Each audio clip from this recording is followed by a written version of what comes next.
Welcome back, guys. Today we're going to be talking about comparative advantage and specialization.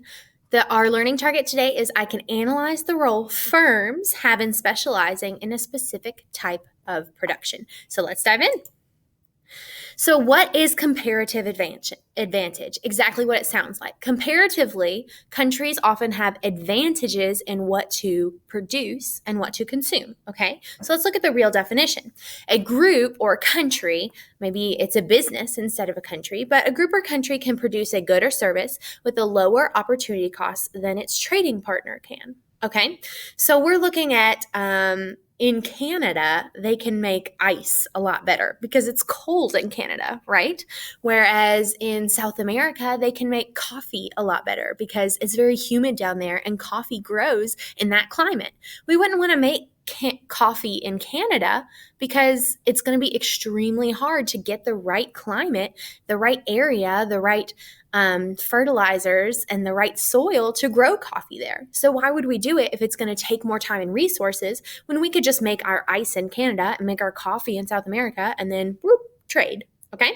However, some countries have an absolute advantage, and an absolute advantage is a country's just so big and diverse that they can produce probably everything that they need, but they probably still don't do that.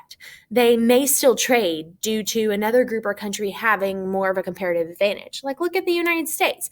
We have different climates all throughout the United States. We can grow a lot of different crops. We can produce a lot of different things. We have a lot of educational and human capital, but we don't always do that. Think about clothing. A lot of the clothing that we wear, if you look at the tag, almost all of it says made in China or made in Taiwan or made in Indonesia. We trade with those countries things that we are better at making, and they are better at making those things. So even though a country might have an absolute advantage, they still trade with others, and they still have some sort of a comparative advantage. They're better at making one thing. So let's look at some more examples here. So, let's say that for some reason we need bourbon and lobsters. Okay, that's the two things that we need. And we've got two places that are willing to produce bourbon and lobsters, Kentucky and Maine in New England. Who will produce which good and why? Now, I know that you're already thinking, Kentucky bourbon, duh, okay? But stick with me. Let's listen to the example.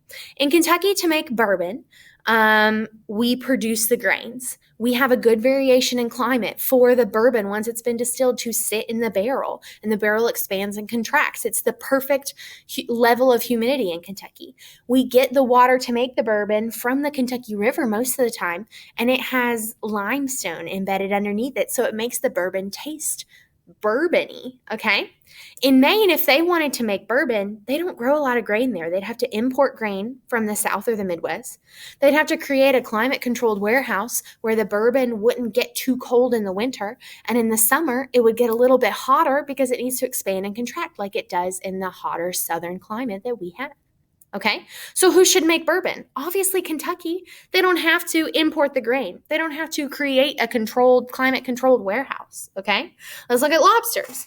If we wanted to make lobsters in Kentucky, we would have to create a fish hatchery with salt water. The salt water would have to be imported. We would have to import lobster specimen and breed them, and then we would be producing lobster.